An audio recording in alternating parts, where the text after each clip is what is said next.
Hi friends, today I have brought you a statement of expenditure, that is AGF number 210.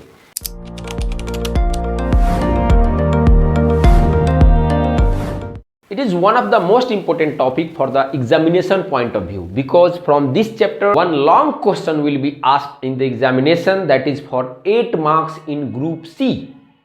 So be careful and be serious about this chapter. If you watch the full video of today, you will be able to prepare a statement of expenditure in the examination and can easily obtain 8 marks. You see, this is the statement of expenditures. You have to take this format from the stationery, or you can download from the Google and take to the exam hall, or you can prepare. I am going to prepare the same format on the whiteboard, and then after I will take a question and I will show you how it will be prepared. Okay, so see the format first.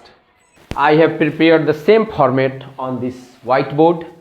You see, this statement of expenditure here, that is AGF number 210, is prepared by operating level offices for each and every month, and therefore it is said to be a kind of monthly statement which includes the summary of annual budget, release up to current month, expenditures up to previous month, expenditure of current month, expenditure up to current month, advance and expenditure except advance, and at last balance of budget.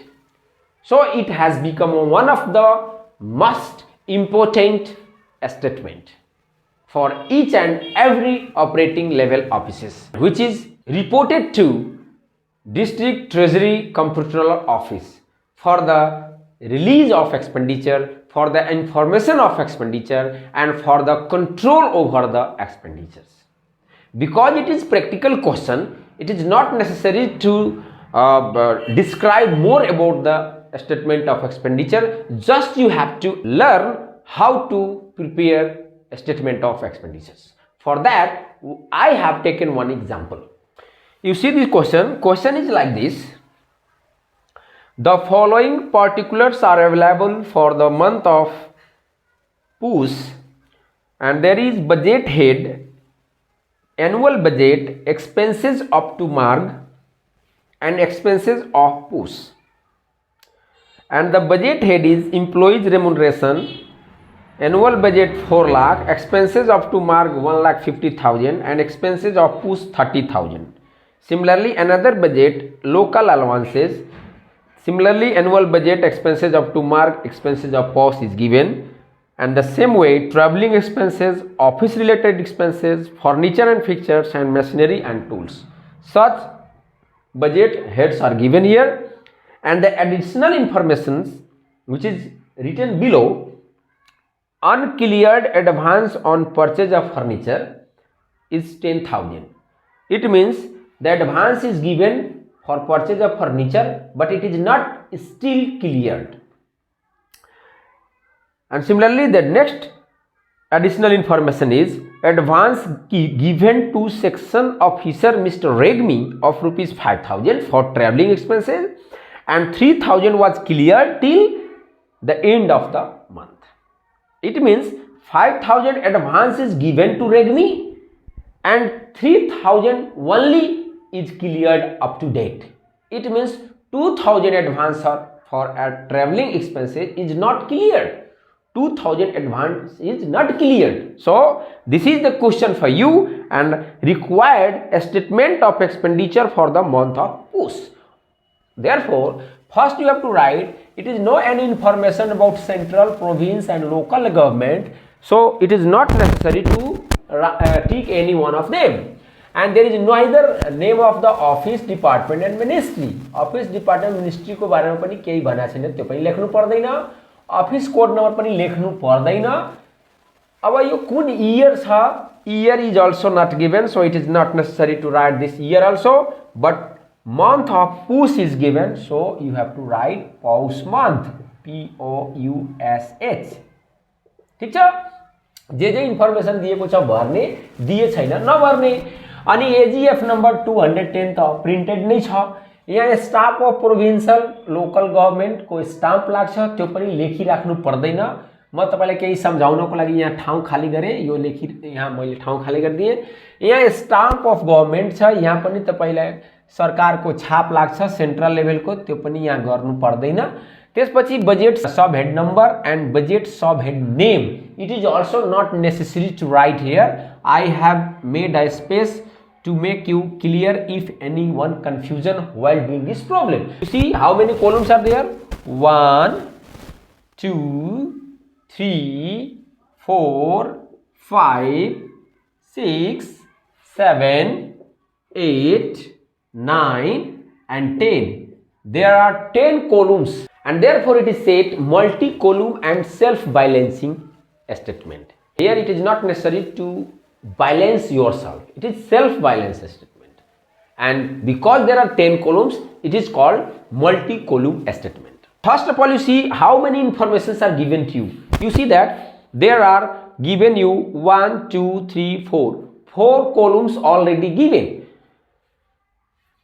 Generally, the expenditure financial code is also given in your exam. But in this question, not given. So you have to write yourself. So first of all, what is given? What are the informations given to you? There are 1, 2, 3, 4. 4 columns already given to you. So first is budget head employees remuneration. Where is the column for budget head? Here. Financial code name. This second is the column for budget head and you have to copy paste. Employee remuneration. Employee remuneration. Similarly, local allowances. Local allowances. Similarly, traveling expenses. Traveling expenses. Office related expenses. Similarly, furniture and fixtures. Furniture and fixtures.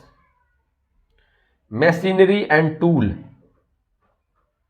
Machinery and tools. These are the budget heads.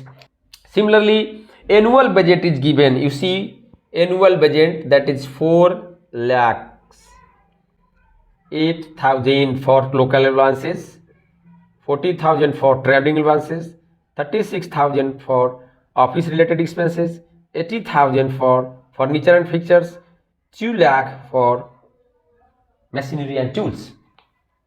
Similarly, expenses up to mark. Up to mark. It is for PUS. Therefore, PUS is current month and mark is previous month. Understand? PUS is current month.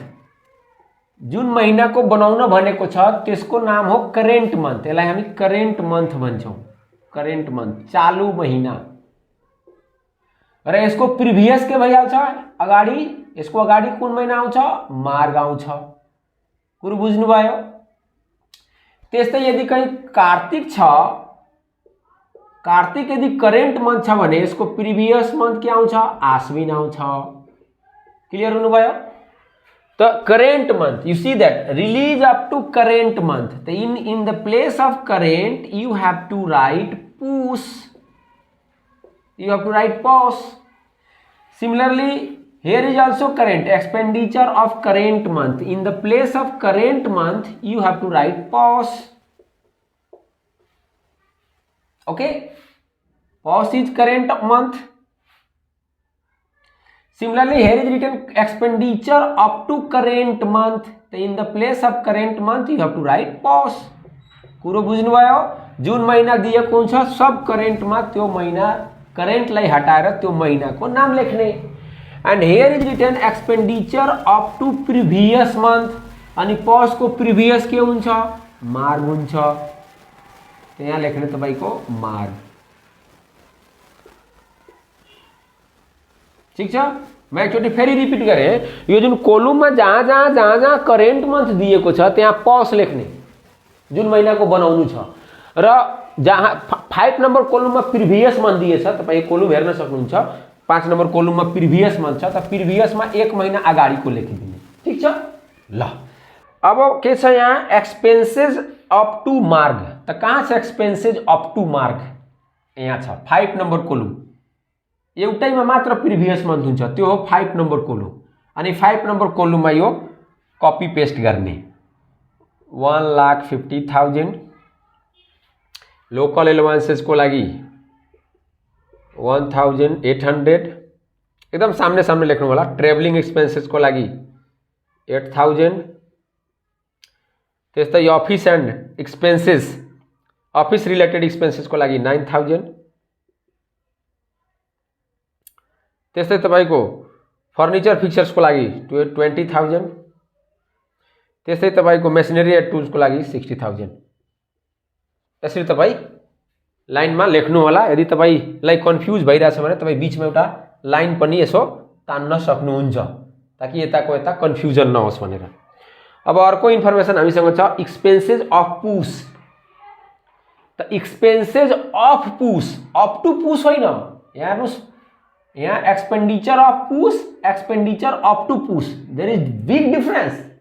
यसको मतलब भयो खाली पुस महिनाको खर्च, जबकि यसको मतलब भयो पुस महिनासम्मको खर्च। पुस महिनासम्मको खर्चमा के आइहाल्यो, श्रावण, भाद्र, आश्विन, कार्तिक, मङ्सिर र पुस सहितको खर्च यसमा आयो। र पुसको खर्च भनेपछि खाली पुस महिनाको खर्च आयो, त्यति ध्यान दिनु होला हैन। एक्सपेन्डिचर अप टु पुस, एक्सपेन्डिचर अफ पुस, त्यहाँ अन्तर छ। अनि एक्सपेन्डिचर अफ पुसमा के लेख्ने त? अब यहाँ के छ, हामीसँग के छ, हामीसँग छ एक्सपेन्सेस अफ पुस। त where is expenses of Poush? In column number 6, expenditure of current month. त यसलाई हामी कपी पेस्ट गर्छौँ। 30,000 सामने सामने लेख्नु होला, 500, 2,000, फेरि 2,000, 4,000, 8,000। ठीक छ। त क्वेशन्समा भएको यो 4वटा कोलुमको इन्फर्मेसन्स हामीले कपी पेस्ट गरिसकेका छौँ। अब तल के इन्फर्मेसन दिएको छ? तल भनिरहेछ uncleared advance of purchase of furniture. त फर्निचरमा कहाँ छ फर्निचर? यहाँनिर छ। यसको अनक्लियर्ड एडभान्स छ, कति रुपियाँ छ अनक्लियर्ड? 10,000। त यसको सामने एडभान्स कोलुममा 10,000 लेखिदिनु होला। त्यस्तै तल के भनेको छ, रेग्मीलाई advance given to section officer mister Regmi 5,000 for travelling expenses and ₹3,000 was cleared till the end of month. यसको मतलब हो रेग्मीलाई 5,000 एडभान्स दिएको थियो, तर अहिलेसम्म क्लियर कति भयो त? 3,000। यसको मतलब 2,000 क्लियर भएको छैन। त यहाँ 2,000 लेख्ने ट्रेवलिंग एक्सपेन्सेसमा ध्यान दिनु होला। तपाई भन्नुहुन्छ सर यसमा त 5,000 र 3,000 मात्र छ, 2,000 कसरी लेख्नु भयो? त 5,000 एडभान्स दिएको थियो, 3,000 क्लियर भइसक्यो। त क्लियर नभएको एडभान्स कति? क्लियर नभएको एडभान्स भनेको त 2,000 हो। त्यसैले 2,000 लेख्नु होला। यहाँ अनक्लियर्ड एमाउन्ट मात्र लेख्नु होला। म लेखिदिएँ अनक्लियर्ड एडभान्स, जुन एडभान्स क्लियर भएको छैन त्यो लेख्नु होला। यस प्रकार the questions are copied here. Whatever the informations given to you in the exam, you have copied here. 1, 2, 3, 4, 5. Sometimes 6 columns informations are given to you. Here 5 column informations are given, and you have kept here. I have copied here. अब यहाँ आउनुस् त employees रेम्युनरेसन कति हुन्छ? 21,111। Local एलाउन्सेस कति हुन्छ? 21,131। Travelling expenses कति हुन्छ? Travelling expenses 22,612। Office related expenses कति हुन्छ? 22,311। फर्निचर फिक्चर कति हुन्छ? 31,123। मेसिनरी एन्ड टुल्स कति हुन्छ? 31,122। ठीक छ। अब यहाँ आउनुहोस्, हामीसँग रिलिज अप टु पुस थाहा छैन। यहाँ हेर्नुहोस् त, एक्सपेन्डिचर अप टु पुस के मतलब बुझ्नुभयो? यसको मतलब हो एक्सपेन्डिचर अप टु मार्ग, मार्ग महिनासम्मको खर्च र एक्सपेन्डिचर अफ पुस महिनाको खर्च दुवै जोडिदिनु भयो भने you will get expenditure up to पुस।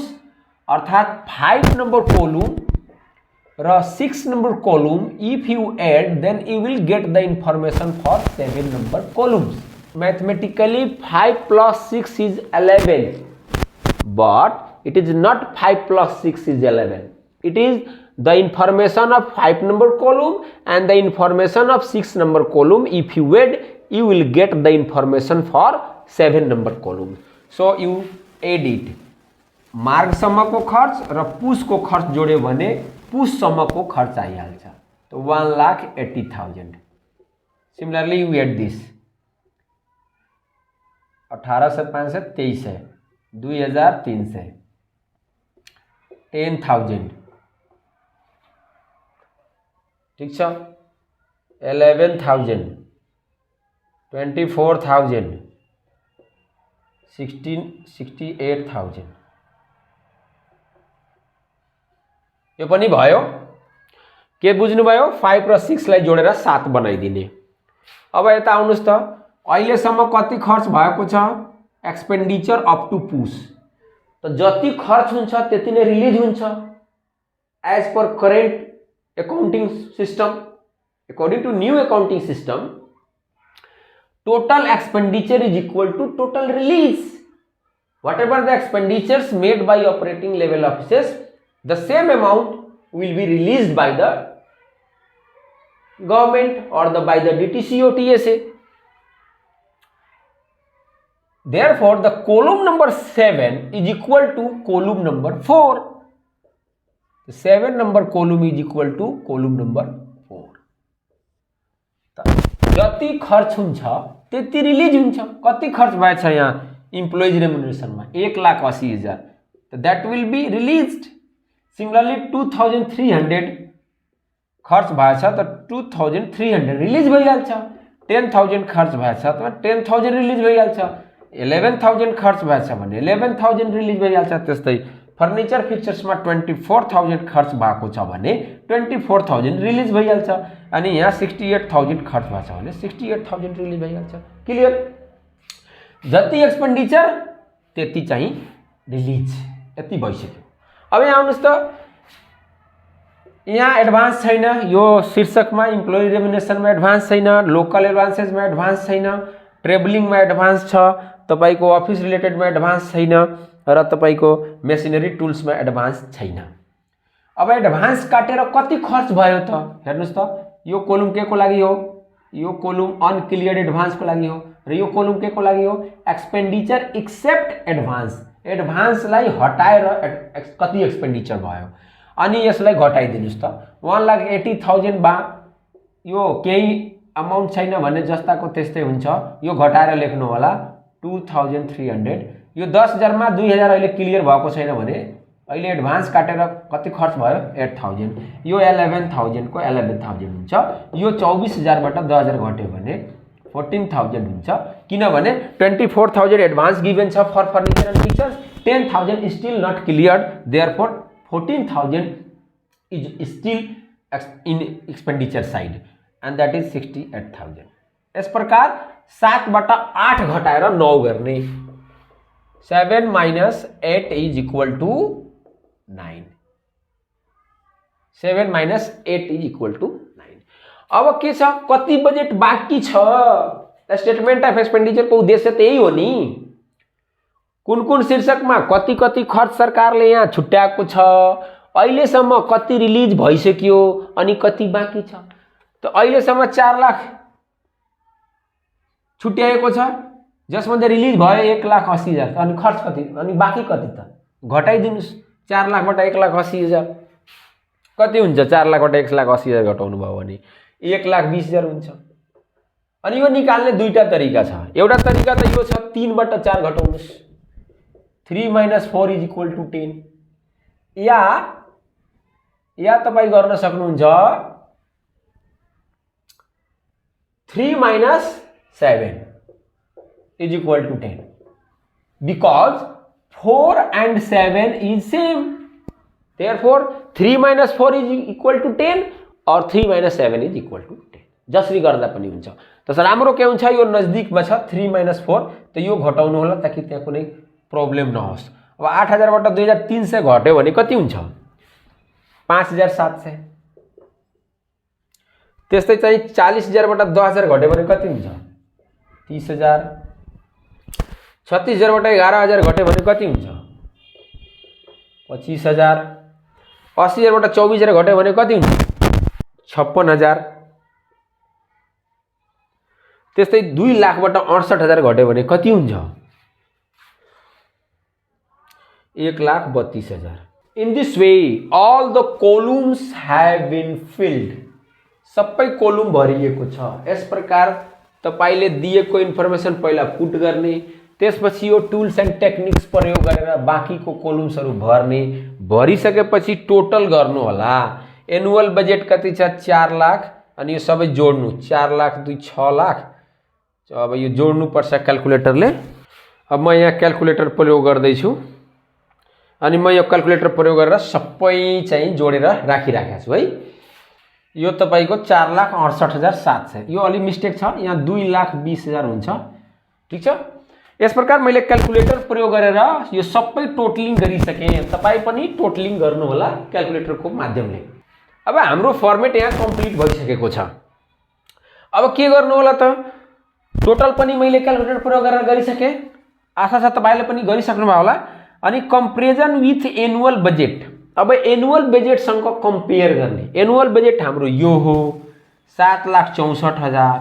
अब यसको मतलब भयो यो 7,64,000 को तुलनामा कति प्रतिशत अहिलेसम्म रिलिज भइसकेको छ, यसको तुलनामा कति प्रतिशत अहिलेसम्म मार्चसम्म खर्च भइसकेको छ, यसको तुलनामा कति प्रतिशत पुसको महिनामा खर्च भएको छ, यसको तुलनामा कति प्रतिशत एक्सपेन्डिचर अप टु पुस भएको खर्च भएको छ। सो यसको तुलनामा यिनीहरू कति प्रतिशत खर्च भएको छ त। सिमिलरली हाउ मच प्रतिशत of budget balance is still remaining, त्यो यहाँ हामीले पत्ता लगाउनु पर्छ। त्यसैले यो भनेको छ कम्पेरिजन विथ एनुअल बजेट। र यसको सिम्पल मेथड छ। यो जुन मैले गोलो गरेको छु नि यसले सबैमा डिभाइड गर्ने, सबैमा डिभाइड गर्ने अनि डिभाइड गरेर 100 ले मल्टिप्लाई गर्ने। पहिला त यसमा यसैले डिभाइड गर्नुस्। 7,64,000 डिवाइडेड बाइ 7,64,000 कति आयो 1 आयो इन्टु 100% गर्नुस् भनेपछि यो 100% आयो। 100% हुन्छ नि, यो त 100% हो। यसको तुलनामा यो कति पर्सेन्ट हो म्याथ त पढ्नु भयो होला। अब के गर्ने त 2,95,000 डिवाइडेड बाइ 7,64,000 कति आयो 3 इन्टु 100 भनेपछि 38.61%। सिमिलरली 2,48,800 डिवाइड बाई यसले भाग गर्ने 7,64,000 इन्टु 100 32.56%। 32.56%। अगेन यसमा यसले डिवाइड गर्ने 46,500 डिवाइडेड बाई यसले सम्म भाग गर्ने भाइ 7,64,000 into 100 6.08%। Similarly 2,95,300 divided by 7,64,000 into 100 38.65 38.65%। यो पनि त्यतिकै हुन्छ 30.6 किनकि यो दुवै बराबर छ नि 7 नम्बर र 4 नम्बर ओके यो 12,000 त 12,000 डिवाइडेड बाई 7,64,000 into 100 1.57% 1.57% त्यस्तै यसको पनि निकाल्नु होला है 2,83,300 डिवाइड बाई 7,64,000 भनेपछि कति आयो इन्टु 100 37.08% र बैलेंस अफ बजेट कति बजेट बाँकी छ 4,68,700 डिवाइडेड बाई 7,64,000 इन्टु 100 गर्नु होला 1.34%। यसको मतलब यति बजेट अहिले बाँकी छ अनि खर्च कति भइहाल्यो त यति खर्च भइहाल्यो। It is information about the percentage with comparison of annual budget. इस प्रकार हामीले टोटल बनाइसकेका छौं। अब यहाँ छ प्रिपेयर्ड बाई नेम त नेम को ठाउँमा मिस्टर ए लेखिदिनुस् डिजाइनेसन मा लेखिदिनु होला अकाउन्टेन्ट तयार त अकाउन्टेन्टले नै गर्ने हो अनि डेट थाहा छैन भने पस लेखिदिनुस्। यहाँ कसले तयार गर्ने हो उसको सिग्नेचर छ फर्मेटमा हेर्नु होला। अब यसको मिस्टर बी राखिदिनुस् अफिस हेड कार्यालय प्रमुख अनि डेटमा पस महिना तलको इन्फर्मेसनमा नेम को ठाउँमा मिस्टर ए र यहाँ मिस्टर बी या क ख या एबीसी एक्सवाइजेड अनि डिजाइनेसन को ठाउँमा अकाउन्टेन्ट र त्यहाँ अफिस हेड या अफिस चीफ लेख्नु होला।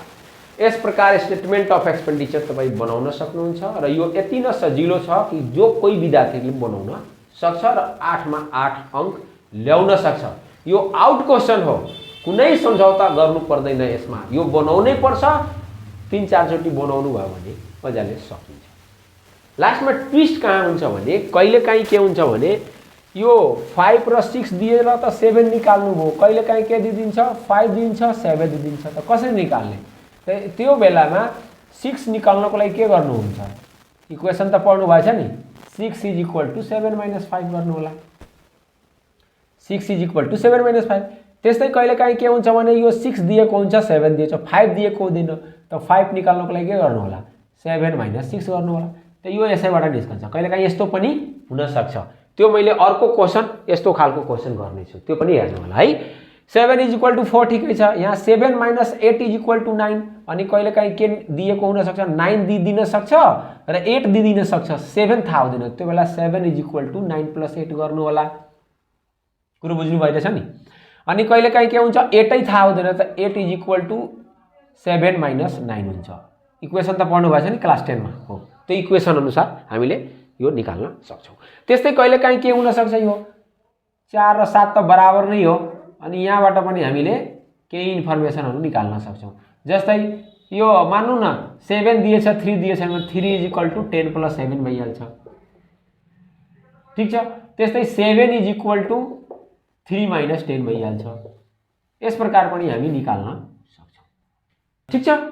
त्यसैले अब अर्को म एउटा भिडियो यसको फेरि बनाउँछु जहाँ तपाईलाई यो सिम्पल नभएर यही इन्फर्मेसन दिएको हुन सक्छ लास्टै दिएको हुन सक्छ 10 नै दिएको हुन सक्छ त्यो बेला हुन सक्छ 3 दिएको नहोला 7 दिएको नहोला यस्तो एउटा क्वेशन लिएर आउँछु त्यो पनि हेर्नु होला र स्टेटमेन्ट अफ एक्सपेन्डिचर तपाईको क्लियर हुन्छ। एकदम सिम्पल छ बनाउनुस् रिपिट गर्नुस् र यसको आनन्द उठाउनुस्। हस् त भिडियो हेरिदिनु भएकोमा धेरै धेरै धन्यवाद छ।